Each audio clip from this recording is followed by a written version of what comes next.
Howdy, welcome back to a nice rainy evening. This will be part 2 of the Champion blower and forge drill press.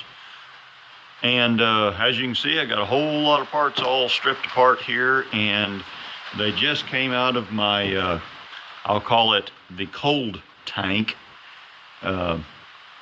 Just a chemical dip. I'll show you here in just a minute, but it's just a chemical dip to strip grease, grime, crud, filth, corruption.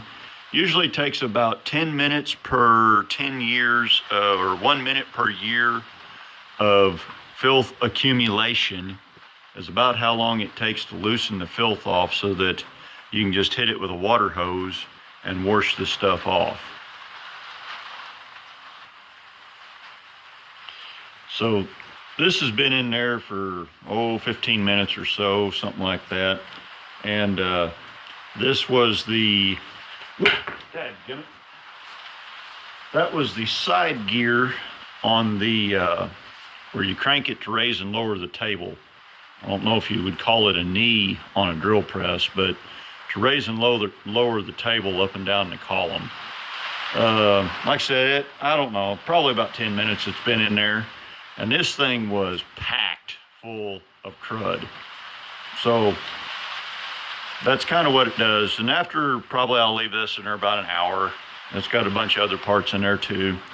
And when it's done, I'll just wash it off the garden hose. And I will dispose of the water properly, the sludge and the crap that comes off of this. I'm not just gonna stand out on the front steps of my shop and hose it off in a rainstorm and let it wash on down the ditch. What do you think I am, some kind of barbarian? Now, definitely get you some Dr. Nefario gloves. That's nasty stuff. It's mainly potassium hydroxide. There is some Fulminator outdoor coil cleaner in there. I think there's some beluga whale blood in it. There's all kinds of stuff in there that's nasty. But it is all biodegradable, and you know, I try to be environmentally responsible, and I mean, I try not to shoot too many owls, even though they do taste like eagle. So there we go. So we've scrubbed and cleaned on this a little bit. You can see that is actually a brass tag there. Didn't know that till got 3 inches of crap scraped off of it. And what we've used on this end of it, okay, on this end, on the big stuff that I can't use anything really toxic, corrosive, nasty, or anything else, I've been using some of that orange degreaser stuff. It works really good, and I've used one of these siphon sprayers forever for this kind of stuff. They work great, but they do make a lot of vapor. You know, you see old World War II era training films where they're actually washing airplane parts with gasoline with one of these, smoking a cigarette.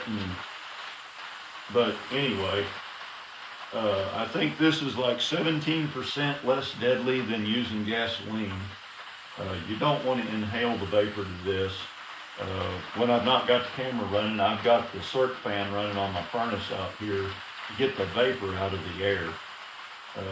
We've talked about that before, but anyway, this has done a really good job of cleaning the grease off of here. Between one of these, the orange degreaser, a regular old parts washing brush. Ooh, I'm way out of frame here. Regular old parts washing brush. Mat, parts washing brush, the siphon sprayer, the orange cleaner. It's come pretty clean. Looks like there was black paint and then some kind of gray paint over the top of it. And 37 layers of grime have come off of this thing. So there we go on that. And this is about all I do with this. I just have a little can of my orange go or orange juice stuff.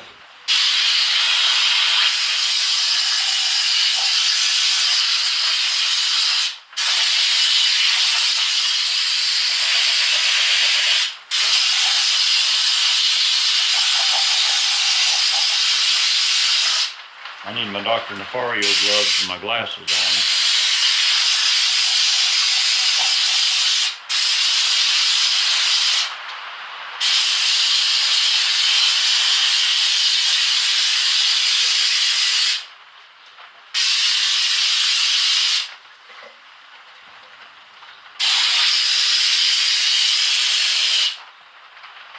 And you can see on the floor here, I've been using just some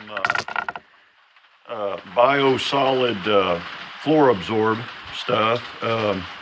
If anybody's interested in this, I do sell this. You can use it for man glitter, floor dry. It'll start fires if you pour enough grease on it. It's good stuff. It is available. Just contact me and I'll set you up with a distributor on it.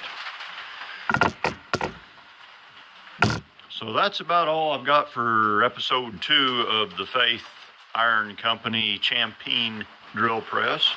If y'all have any questions, just ask them. Y'all drive safe now. Watch for deer.